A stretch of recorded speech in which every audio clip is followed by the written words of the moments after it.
ನಮಸ್ತೆ, ಕನ್ನಡತಿ ಕಾರ್ಯಕ್ರಮಕ್ಕೆ ಸ್ವಾಗತ. ನಾನು ಸಂಗೀತಾ ಶೆಟ್ಟಿ, ನನ್ನ ಜೊತೆ ಇದ್ದಾರೆ ರಚಿತಾ ರೇವಣ್ಣ. ಇವತ್ತು ಅಂದ್ರೆ ಇಂದಿನ ಸಂಚಿಕೆಯಲ್ಲಿ ವಿಡಿಯೋದಲ್ಲಿ ಕೂಡ ನಾವು ಬಹಳಷ್ಟು ಮಾತನಾಡಿದ್ವಿ. ನಿಮಗೆ ಅಂದ್ರೆ ಆಗಿನ ಬಾಲ್ಯಕ್ಕೂ ಈಗಿನ ಬಾಲ್ಯಕ್ಕೂ ಎಷ್ಟೆಲ್ಲ ವ್ಯತ್ಯಾಸ ಇದೆ, ಹೇಗೆ ಮಕ್ಕಳು ಜಡತ್ವ ಹಿಡಿದು ಬಿಟ್ಟಿದ್ದಾರೆ ಅನ್ನೋ ಬಗ್ಗೆ ಮಾತನಾಡ್ತಿದ್ವಿ. ಸೊ ಇವತ್ತು ಯಾವ ರೀತಿಯಾಗೆಲ್ಲ ಫುಡ್ ನ ಸೇವನೆ ಮಾಡಿದ್ರೆ ಒಳ್ಳೇದು ಅಥವಾ ಯಾವ್ದು ಹೆಲ್ತಿ ಆಗಿರುತ್ತೆ, ಮತ್ತೆ ಇತ್ತೀಚೆಗಂತೂ ನಾವು ಚೆನ್ನಾಗಿ ಕಾಣಿಸ್ಬೇಕು, ನನ್ನ ಬ್ಯೂಟಿ ಚೆನ್ನಾಗಿರ್ಬೇಕು, ನನ್ನ ವಯಸ್ಸಾದ್ಮೇಲೂ ಕರೆಕ್ಟ್ ಆಗಿರ್ಬೇಕು ಅನ್ನೋದಕ್ಕೆ ಬಹಳಷ್ಟು ಟ್ರೀಟ್ಮೆಂಟ್ ಗಳನ್ನ ತಗೊಳ್ತಾರೆ. ಅದರಿಂದ ಏನೆಲ್ಲ ಸೈಡ್ ಎಫೆಕ್ಟ್ಸ್ ಆಗತ್ತೆ, ಅಥವಾ ನೀವು ಸಣ್ಣ ಆಗ್ಬೇಕು ಅಂತ ಫುಡ್ ಬಿಟ್ಟಾಗ ಏನೆಲ್ಲ ನೀವು ಸೈಡ್ ಎಫೆಕ್ಟ್ ನ ಅನುಭವಿಸ್ತೀರಾ. ಸೊ ಇದ್ರ ಬಗ್ಗೆ ಮಾತನಾಡ್ತಾ ಹೋಗೋಣ. ನಾನು ಸಂಗೀತಾ ಅವ್ರು ಇವತ್ತು ಮಾತನಾಡ್ತಾ ಹೋಗ್ತೀವಿ. ಎಸ್ ಸಂಗೀತಾ ಅವರೇ, ಇವಾಗ ನೀವೇ ಪ್ರಾರಂಭ ಮಾಡ್ಬಿಡಿ.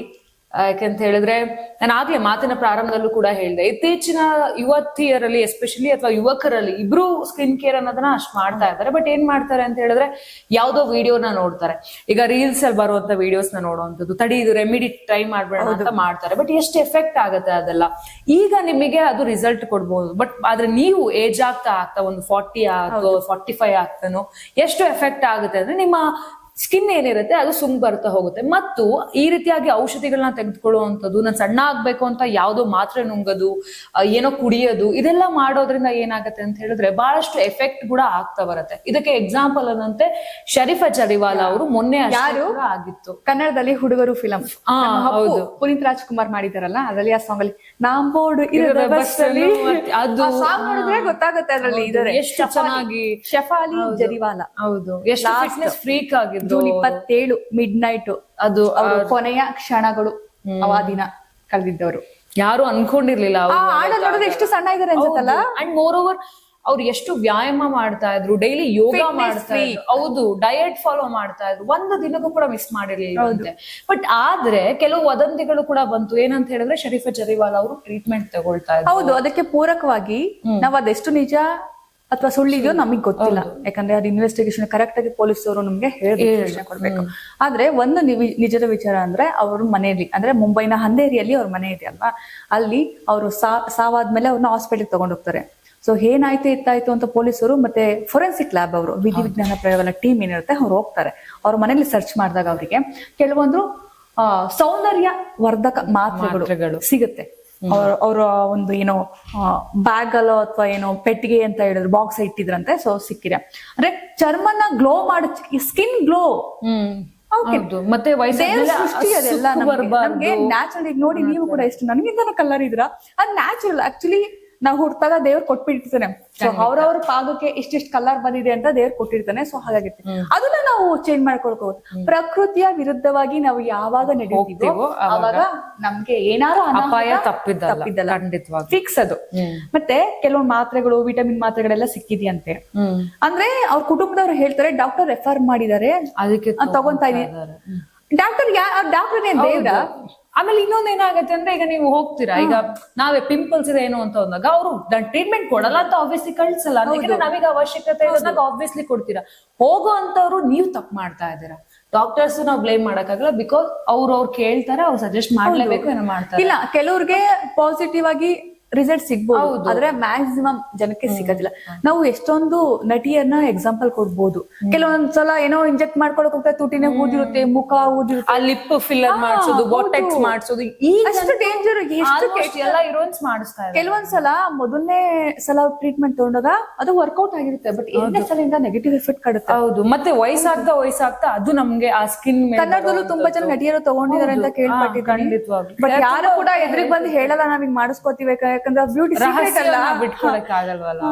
ರಜಿತಾ, ಸರಿ, ನೀವು ನಿಮ್ಮ ಹೊಳೆಯುವ ಸ್ಕಿನ್ಗೆ ಏನ್ ಯೂಸ್ ಮಾಡ್ತಾರೆ? ಏನೋ ಸೋಪ್ ಎಲ್ಲ ಯೂಸ್ ಮಾಡ್ತಾರೆ? ಏನು ಇಲ್ಲ ಮೇಡಮ್, ನಾನಂತೂ ಯಾವತ್ತೂ, ನಾನು ಆಗ್ಲೇ ಸ್ಟಾರ್ಟಿಂಗ್ ಹೇಳ್ದೆ ಅಂದ್ರೆ ಇದು ಫ್ರಾಂಕ್ ಆಗಿ ಹೇಳ್ತಾ ಇರುವಂತದ್ದು. ನಾನು ಯಾವ್ದೇ ರೆಮಿಡೀಸ್ ಆಗ್ಲಿ ಅಥವಾ ಅಲ್ಲಿ ನೋಡ್ದೆ ನಾನು ಅದನ್ನ ಟ್ರೈ ಮಾಡೋದು, cream no, nothing. Cleanser use ಮಾಡ್ತೀನಿ ಬೆಳಗ್ಗೆ ಹೊತ್ತು, ಅಂದ್ರೆ ಫೇಸ್ ವಾಶ್ ಏನಿರುತ್ತೆ ಅದೊಂದು ಅಷ್ಟೇ, ನಥಿಂಗ್. ನಾನು ಮತ್ತೆ ಏನು ಹಾಕಲ್ಲ. ಮಾಯಿಶ್ಚರರ್ ಇಟ್ಸ್ ಇಂಪಾರ್ಟೆಂಟ್, ಯಾಕಂತ ಹೇಳಿದ್ರೆ ನಮ್ ಸ್ಕಿನ್ ತುಂಬಾ ಡ್ರೈ ಮಾಡಲ್ಲ. ಸೊ ಅದೊಂದು ಯೂಸ್ ಮಾಡ್ತೀನಿ. ಅಂಡ್ ಸನ್ಸ್ಕ್ರೀನ್ ನಾನು ಎಲ್ರಿಗೂ ಸಜೆಸ್ಟ್ ಮಾಡೋದು ಅಷ್ಟಿದೆ, 2 ಅಂತ.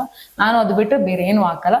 ಇನ್ನು ಹುಡುಗಿರಿಗೆ ಅಂದ್ರೆ ಈಗ ಸೌಂದರ್ಯ ವರ್ಧಕಗಳು ಮಾರುಕಟ್ಟೆಯಲ್ಲಿ ಏನ್ ಸಿಗುತ್ತೆ ಅದರಲ್ಲಿ ತುಂಬಾ ಕೆಮಿಕಲ್ ಇರೋದು ಬೇಡ, ಅಟ್ಲೀಸ್ಟ್ ಸ್ವಲ್ಪ ಕಡಿಮೆ ತೀವ್ರತೆ ಇರ್ಬೇಕು ಆತರ ಯೂಸ್ ಮಾಡಿ ಅಂತ. ಸೆಟಾಫಿಲ್ ನನ್ಗೆ ಅದು ಬೆಸ್ಟ್ ಅಂತ ಅನ್ಸುತ್ತೆ. ಬಿಕಾಸ್ ಸೆಟಾಫಿಲ್ ಅಲ್ಲಿ ನೋ ಫಾರ್ಮ್ ಅಥವಾ ನೋ ಸ್ಮೆಲ್ ಆರ್ ಸಮಥಿಂಗ್ ಅದೆಲ್ಲ ಇರಲ್ಲ ಅಂಡ್ ಇಟ್ಸ್ ಗುಡ್. ನಾನು ಅದನ್ನೇ ಯೂಸ್ ಮಾಡೋದ್ರಿಂದ ನನ್ಗೆ ಯಾವತ್ತೂ ಅದು ತುಂಬಾ ಅಥವಾ ಪಿಂಪಲ್ಸ್ ಬರೋದಾಗ್ಲಿ ಇನ್ನೊಂದಾಗ ಬರೋದಾಗ್ಲಿ ಅಂದ್ರೆ ಸಿಂಪಲ್ ಆಗಿ ಮಾಡಿದ್ರು ಮಾಡಿ. ಅಥವಾ ಅಂದ್ರೆ ಈಗ ನೀವ್ ಆತರ ಹೇಳ್ತೀರಾ, ಬಟ್ ನನ್ನನ್ ಕೇಳಿದ್ರೆ ಏನಾದ್ರೂ ತುಂಬಾ ಇಚ್ಚಿಂಗ್ ಆಯ್ತು, ಮನೆ ಹೋಮ್ ರೆಮಿಡಿ ಮಾಡಿದ್ರು ಹೋಗ್ಲಿಲ್ಲ ಅಂದಾಗ ಮಾತ್ರ ನಾನು ಡಾಕ್ಟರ್ ಹತ್ರ ಹೋಗ್ತೀನಿ. ಸ್ವಲ್ಪ ಇಚ್ಚಿಗಿದೆ, ಯಾಕಂದ್ರೆ ನಾವ್ ಏನ್ ಮಾಡ್ತೀವಿ ಕೆಲವೊಂದ್ಸಲ ನಮ್ ದೇಹ ಸ್ಥಿತಿ ಹೆಂಗಾಗಿದೆ, ಸಿಟಿ ಲೈಫ್ ಕೊಟ್ಕೊಂಡು ಅಂದ್ರೆ ಆಯುರ್ವೇದಿಕ್ ಅಲ್ಲಿ ತಗೊಂಡ್ರು ಹೋಗೋದಿಲ್ಲ ಅದು. ಅದು ಏನಾಗುತ್ತೆ ಅಂದ್ರೆ ತಗೊಂಡು ಇನ್ನ ಜಾಸ್ತಿ ಆಗ್ತೈತೆ. ಆ ಟೈಮಲ್ಲಿ ನಾನು ಡಾಕ್ಟರ್ ಹತ್ರ ಹೋಗ್ತೀನಿ, ಅವ್ರು ಏನಾದ್ರು ಕೊಡ್ತಾರಲ್ಲ ಟ್ಯಾಬ್ಲೆಟ್ಸ್ ಅದು ಇದು ಅಂತ.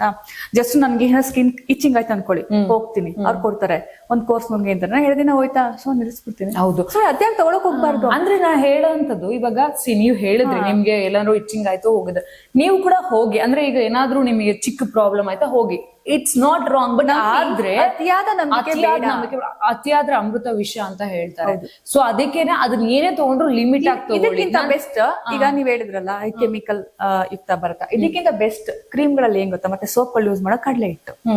ನಿಮ್ಗೆ ಚೆನ್ನಾಗಿರುತ್ತೆ. ಪಿಂಪಲ್ ಆಯ್ತು, ಸ್ವಲ್ಪ ಡಾರ್ಕ್ಸ್ ಏನಂತ ಹೇಳ್ತೀವಲ್ಲ, ಡಾರ್ಕ್ ಸ್ಪಾಟ್ಸ್ ಎಲ್ಲ ಇದೆ, ಅದೆಲ್ಲ ಏನ್ ಮಾಡ್ಬೇಕು, ಮತ್ತೆ ಸ್ಟಬ್ ಮಾಡಿದ್ರೆ ಮಾತ್ರ ಅದು ಹೋಗುತ್ತೆ. ಬ್ಲಾಕ್ ಹೆಡ್ಸ್, ವೈಟ್ ಹೆಡ್ಸ್ ಇರುತ್ತೆ, ಆ ರಿಮೂವ್ ಮಾಡೋದಕ್ಕೆ ನೀವು ಫೇಶಿಯಲ್ ಅಲ್ಲಿ ಇಲ್ಲಿ ಹೋಗೋದ್ ಬೇಡ.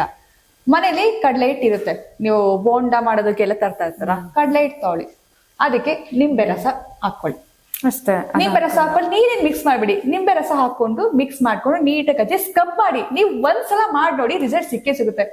ನಾನು ಕೂಡ ಅದನ್ನೇ ಮಾಡೋದು, ಸೊ ಹಾಗಾಗಿ ನನಗೆ ಒಳ್ಳೆ ರಿಸಲ್ಟ್ ಸಿಕ್ಕಿದೆ, ಸೊ ನಾನು ಕೂಡ ಹೇಳ್ತೀನಿ ಆಯ್ತಾ.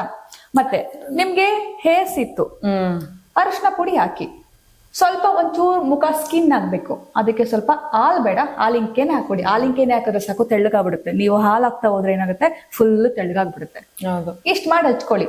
ನಿಮ್ಗೆ ಒಂದ್ಸಲ 2 ಸಲ ಈಗ ಡಾಕ್ಟರ್ ಕೊಡೋ ಮೆಡಿಸಿನ್ ತರ ಒಂದ್ ತಿಂಗಳಲ್ಲಿ ಆತರ ರಿಸಲ್ಟ್ ಅಲ್ಲ, ಡೇ ಬೈ ಡೇ ಆಗ್ತಾ ಹೋಗ್ಬೇಕು. ಒಂದಿನ ಕರೆಕ್ಟ್ ಆಗ್ಲಿಲ್ಲ ಅಂದ್ರೆ ಆಗಲ್ಲ, ಯಾಕಂದ್ರೆ ನಾವು ಇಷ್ಟ್ ದಿನ ಬೇರೆ ಪ್ರಾಡಕ್ಟ್ ಗಳನ್ನ ಯೂಸ್ ಮಾಡಿ ಅದಕ್ಕೆ ಸೆಟ್ ಆಗ್ಬಿಟ್ಟಿರುತ್ತೆ, ಮುಖ ಕಳಹೀನವಾಗಿ ಅದು ನೈಜತೆನೆ ಕಳ್ಕೊಂಡ್ಬಿಟ್ಟಿರುತ್ತೆ. ಹಾಗಾಗಿ ಈ ತರ ಮನೆ ರೆಮಿಡಿಗಳು ಏನಿರುತ್ತೆ ಇದನ್ನ ನಾವು ಯೂಸ್ ಮಾಡ್ತಾವ್ರೆ, ಡೇ ಬೈ ಡೇ ನೀವು ಮಾಡಿ, 1 ತಿಂಗಳು ಮಾಡಿ, ಆಮೇಲೆ ರಿಸಲ್ಟ್ ನೋಡಿ. ಯಾಕಂದ್ರೆ ನಾನು ಕೂಡ ಹಾಗೆ ಮಾಡೋದು, ವೀಕ್ಲಿ 1 ಟೈಮ್ ರಜಾ ಇರುತ್ತಲ್ಲ, ಸೊ ಅವಾಗ ಏನ್ ಮಾಡ್ತೀನಿ, ಅದೇ ಹೋಮ್ ರೆಮಿಡಿ ಈಗ ನಮ್ಮ ಅಮ್ಮಂದಿರಿಂದ ಏನ್ ಬಂದಿರುತ್ತೆ ಅದನ್ನ ಮಾಡ್ಕೋತೀವಿ. ಮತ್ತೆ ಇನ್ ಕೆಲವ್ರು ಏನ್ ಮಾಡ್ತಾರೆ, ಹಳ್ಳಿ ಸೈಡ್ ನಾ ನೋಡಿ ತುಂಬಾ, ಅವ್ರ ಏನ್ ಮಾಡ್ತಾರೆ ಅಂದ್ರೆ ಈ ಕಡಲೆಕಾಳು, ಹೆಸರು ಕಾಳು, ಈ ತರ 1-2-3 ಪದಾರ್ಥಗಳು ಏನಿರುತ್ತೆ ಕಾಳುಗಳನ್ನ ಅವರೇ ಪೌಡರ್ ಮಾಡ್ಕೋತಾರೆ. ಇಲ್ಲ ಸೊ ಒಂದೊಂದು ಅರ್ಧ ಕೆಜಿ ತರಿಸ್ಬಿಟ್ಟು ಮಿಲ್ಲಿಗೆ ಹಾಕಿಸ್ತಾರೆ, ಸೊ ಅದೇ ಸಾಫ್ಟ್ ಬರುತ್ತೆ. ನಿಮ್ಗೆ ಇನ್ನ ಸಾಫ್ಟ್ ಬೇಕಂದ್ರೆ ಒಂದಾಡ್ಕೋಬೇಕು, ಜಾಲರಿ ಬರುತ್ತಲ್ಲ ಬಂದಾಡ್ಕೊಂಡ್ರೆ, ಈಗ ನೀವ್ ಏನು ಮಾರ್ಕೆಟ್ ಅಲ್ಲಿ ಬರೋ ಪೌಡರ್ ಇರುತ್ತೆ ಆ ತರ ಸಾಫ್ಟ್ ಬರುತ್ತೆ. ಅದನ್ನ ನೀಟಾಗಿ ಬಾತಿಂಗು ಅಷ್ಟೇ, ಸ್ನಾನ ಮಾಡುವಾಗ ಕೂಡ ಸೋಪ್ ಅಲ್ಲೇ ಅದನ್ನ ಯೂಸ್ ಮಾಡ್ಬೋದು. ಹೇಳಿದ್ನ ಇಚ್ಚಿಂಗ್ ಪಚ್ಚಿಂಗ್ ಆಯ್ತು ಅಂತ ಹೇಳಿದ್ರೆ, ಇಚ್ಚಿಂಗ್ ಪಚ್ಚಿಂಗ್ ಅದು ಕ್ಲೋನಲ್ಲಿ ಬಂದ್ಬಿಡ್ತು. ಇಚ್ಚಿಂಗ್ ಆಯ್ತಂದ್ರೆ ಜಸ್ಟ್ ನಿಂಬೆ ರಸ ಹಾಕೊಳ್ಳಿ, ನಿಮಗೆ ಕಟ್ತಾ ಇರಲ್ಲ, ಎಲ್ಲಿರುತ್ತೆ ಇಲ್ಲ. ಮತ್ತೆ ಅದೇ ಇಲ್ಲ, ಶೈನಿಂಗ್ ಬರ್ಬೇಕಂದ್ರೆ ಸ್ವಲ್ಪ ಹಾಲಿಂಕೆನೆ, ಈ ತರ ಮನೆಯಲ್ಲ ಸಿಗೋ ಪದಾರ್ಥಗಳನ್ನ ಯೂಸ್ ಮಾಡ್ಕೊಂಡು ನಮ್ಮ ಮುಖನ ಗ್ಲೋ ಮಾಡ್ಕೋಬಹುದು. And first accept yourself as you are. ನಿಮ್ಮನ್ನ ನೀವು ಅಕ್ಸೆಪ್ಟ್ ಮಾಡಿ. ನನ್ನನ್ನ ಯಾರೋ ನೋಡ್ಬೇಕು, ಅವ್ರು ಯಾರೋ ಜಡ್ಜ್ ಮಾಡ್ತಾರೆ, don't care those people. Like ಅವ್ರು ಇವತ್ ಬರ್ತಾರೆ ನಾಳೆ ಹೋಗ್ತಾರೆ, ಮತ್ ಸಿಗಲ್ಲ, ನಾವ್ ಯಾಕೆ ಅವ್ರಿಗೋಸ್ಕರ ನಾನು ಕೃಷ್ಣ ಫಾರ್ ಎಕ್ಸಾಂಪಲ್, ಕೃಷ್ಣ ಕಪ್ಪಗಿದ್ರು, ಆಮೇಲೆ ನೀಲಿ ಇದ್ರು, ಅವ್ರಿಗೆ ಎಷ್ಟು ಸುಂದರವಾಗಿದ್ರು. ನಿಮ್ಮನ್ನ ನೀವ್ ಯಾವಾಗ ಅಕ್ಸೆಪ್ಟ್ ಮಾಡ್ತಿರೋ ಅವಾಗ. 2000 ಇಸ್ವಿನಲ್ಲಿ ವಿಶ್ವ ಸುಂದರಿ ಆಯ್ತು. ನನ್ ಮ್ಯಾಗ್ಝಿನ್ ಐ ಥಿಂಕ್ ಒಂಚೂರು ವರ್ಷಗಳು ಹೆಚ್ಚು ಕಡಿಮೆ ಆಗ್ಬೋದು, ಆದ್ರೆ ನನ್ಗೆ ಅದು ನೆನಪಿದೆ. ಕಪ್ಪು ಕವರಿ ಈಗ ವಿಶ್ವ ಸುಂದರಿ ಅಂತ ಬೈತು. ಸೀರಿಯಸ್ಲಿ ನಾನು ಚಿಕ್ಕವಳು ನೋಡಿ ನಂಗೆ ಶಾಕ್. ನಾವ್ ಅನ್ಕೋತೀವಿ ವೈಟ್ ಇದ್ರೆ ಮಾತ್ರ ಇಂಗ್ಲಿಷ್ ವರ್ಡ್ ಆಗ್ತಾರೆ ಅಂತ, ಅವ್ರು ಬ್ಲಾಕ್ ಸಮಥಿಂಗ್ ಯಾವ್ದೋ ಒಂದು. ಬಟ್ ಅವ್ರ ಸ್ಕಿನ್ ನೋಡಿದ್ರೆ ಎಷ್ಟು ಗ್ಲೋ ಇತ್ತಂದ್ರೆ, ಬಟ್ ಅವ್ರಿಗೆ ಏನಾಗ್ತಿದ್ರು ನಂಗೆ ಗೊತ್ತಿಲ್ಲ. ಚಿಕ್ಕವಳಲ್ವಾ, ಜಸ್ಟ್ ಅನ್ಕೊಂಡಿದ್ರೆ ನಾವು ಮೈಂಡ್ ಸೆಟ್ ಇದೆ ವೈಟ್ ಇರ್ಬೇಕು ಅಂತ, ಚಿಕ್ಕ ವಯಸ್ಸಿದೆ ವೈಟ್ ಇರ್ಬೇಕಂತ. ಆಲ್ಮೋಸ್ಟ್ ಒಂದು ಹೈಯರ್ ಪ್ರೈಮರಿ ಅನ್ಕೊಳ್ಳಿ, ಪ್ರೈಮರಿಗೂ ಗೊತ್ತಾಗಲ್ಲ ಅದೆಲ್ಲ. ಹೈಯರ್ ಪ್ರೈಮರಿ ಒಂದು 7th 8th ಸಮಥಿಂಗ್ ಈ ಟೈಮ್ ಅಲ್ಲಿ ಅವಾಗ ಕಪ್ಪು ಕುವರಿ ಈಗ ವಿಶ್ವ ಸುಂದರಿ. ನನ್ ನಿಜವಾಗ್ಲೂ ಆಶ್ಚರ್ಯ ಆಗಿತ್ತು. ನಾನು ಅಷ್ಟೇ ಅನ್ಕೊಂಡಿದ್ರೆ ತುಂಬಾ ವೈಟ್ ಇದ್ರೆ ಮಾತ್ರ, ಈಗ ಐಶ್ವರ್ಯ ಅವರೆಲ್ಲ ವೈಟ್ ಇದ್ರೆ ಮಾತ್ರ ಅಂತಿದ್ರು. ಬಟ್ ಕಪ್ಪಗಿದ್ರು ಕೂಡ ಹಿಂಗ ಆಗ್ಬೋದು ಅಂದ್ರೆ ನಾವ್ ಯಾಕೆ ಬಣ್ಣಗಳ ಬಗ್ಗೆ ಅಷ್ಟು ವ್ಯಾಮೋಹ ಬೆಳೆಸ್ಕೋಬೇಕು? ದೇವ್ರ ಕೊಟ್ ಬಣ್ಣ ಏನು ಅಲ್ಲ, ಪಿಂಪಲ್ಸ್ ಇಟ್ಸ್ ಪಿಂಪಲ್ಸ್. ಎಷ್ಟು ಜನಕ್ಕೆ ಅದು ಚೆನ್ನಾಗಿ ಕಾಣುತ್ತೆ. ಅಂಡ್ ಮೋರ್ ಓವರ್ ಈಗ ಸ್ಕಿನ್ ಬಗ್ಗೆ ಅಂತ ಅಂದ್ರೆ ದಯವಿಟ್ಟು ಯಾವುದೇ ಆದಂತ ಸಿಕ್ಕಿದ ಕ್ರೀಮ್ ಮತ್ತೆ ಇನ್ನೊಂದು ನಾನು ಹೇಳಲೇಬೇಕು ಈ ಮಾತನ್ನ, ಅವಾಗ್ಲೇ ನಾನು ಹೇಳ್ತಿದ್ದೆ, ಪೇಯ್ಡ್ ಪ್ರಮೋಷನ್ ಅನ್ನ ಆಗ್ಬಿಟ್ಟಿದೆ. ಈ ಎಲ್ಲಾದ್ರೂ ಇನ್ಫ್ಲೂಯೆನ್ಸರ್ ಏನ್ ಮಾಡ್ತಾರೆ ಅಂತ ಹೇಳಿದ್ರೆ ದುಡ್ಡು ಕೊಡ್ತಾರೆ ಅಂದ ತಕ್ಷಣ ಫಿಲ್ಟರ್ ಹಾಕೋದು, ಇವರ್ ಡೇ 1 ಡೇ 2 ದಟ್ಸ್ ಬುಲ್ಶಿಟ್. ಅದು ರಾಂಗ್ ಆಗಿರುತ್ತೆ. ಬಿಕಾಸ್ ಅದು ನಾವೇನ್ ಅನ್ಕೊಂತೀವಿ ಅಂತ ನೋಡಿದ ತಕ್ಷಣ ಅದು ನಿಜವಾಗ್ಲೂ ಅನ್ಕೊಂತೀವಿ. ಹೀರೋಯಿನ್ ಹಾಕೋ ಅಂತ ಬ್ಯೂಟಿ ಪ್ರಾಡಕ್ಟ್ಸ್ ನಾವು ಯೂಸ್ ಮಾಡೋಂತ ಅಗತ್ಯತೆ ಏನಿದೆ? ಹೌದು, ಏನಿದೆ ಅಗತ್ಯತೆ ಏನಿದೆ? ನಿಮ್ಮನ್ನ ನೀವ್ ಯಾವಾಗ ಅಕ್ಸೆಪ್ಟ್ ಮಾಡ್ತೀರಾ ಅದೆಲ್ಲ ಬೇಡ ಅಂತ ಅನ್ಸುತ್ತೆ. ಹೀರೋಯಿನ್ ಆಗ್ತಾರಂತೆ ಅಂತ ಬಳಸೇ ಆಗೋಗುತ್ತೆ. ನಮ್ಮ ತನ ನಾವು ಕಂಡ್ಕೋಬೇಕು. ಎಲ್ಲ ವಿಚಾರ ಚಿಕ್ಕ ಅಂದ್ರೆ ಈಗ ಎಲ್ಲ ಹೆಂಗ್ ಗೊತ್ತಾ, ಟೇಬಲ್ ಮೇಲೆ ಊಟ ಮಾಡ್ತಾರೆ, ನಾನ್ ನೆಲ ಮೇಲೆ ಕುತ್ಕೋಣ, ಅದು ಒಂದ್ ಆಸನ ಕುತ್ಕೊಂಡ್ ತಿಂದ್ರೆ ಅದ್ ಮೈಗ್ ಹತ್ತುತ್ತೆ. ಹಳ್ಳಿ ಕಡೆ ಹೇಳ್ತಾರೆ, ನೀನು ಅಲ್ಲೆಲ್ಲ ಕುತ್ಕೊಂಡ್ ತಿನ್ನು, ಕೈಲಿ ತಿನ್ನು ಅಂತ ಹೇಳ್ತಾರೆ. ದೇವ್ರ ಕೊಟ್ಟು ಫಿಂಗರ್ಸ್ ದೇವ್ರ ಕೊಟ್ಟರು ನಮ್ಗೆ ಸ್ಪೂನ್ಸ್ ಇವು, ಕೈಲೇ ತಿನ್ಬೋದು. ಚಕ್ರ ಪಕ್ಕ ಹಾಕೊಂಡ್ ಕುತ್ಕೊಂಡ್ರೆ ಅದು ಒಂಥರ ಎಕ್ಸರ್ಸೈಸ್.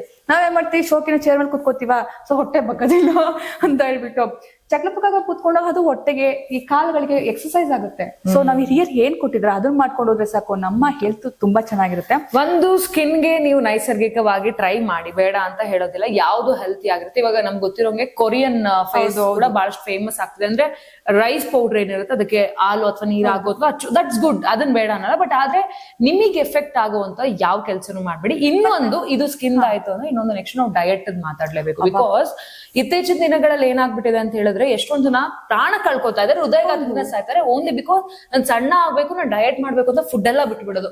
ನಾನು ಒಂದೇ ಚಪಾತಿ ತಿನ್ನೋದು, ನಾನು ಊಟ ಬಿಟ್ಬಿಟ್ಟೆ. ನಾವ್ ಮಾಡೋ ತಪ್ಪೇನ್ ಗೊತ್ತಾ, ನಾವು ಊಟ ಬಿಡೋ ಅಂತ. ನಿಮ್ಗೆ ನಿತ್ಯ ಮೆನನ್ ಗೊತ್ತಿರ್ಬೇಕಲ್ಲ, ಸಾಲುತ್ತಿಲ್ಲ.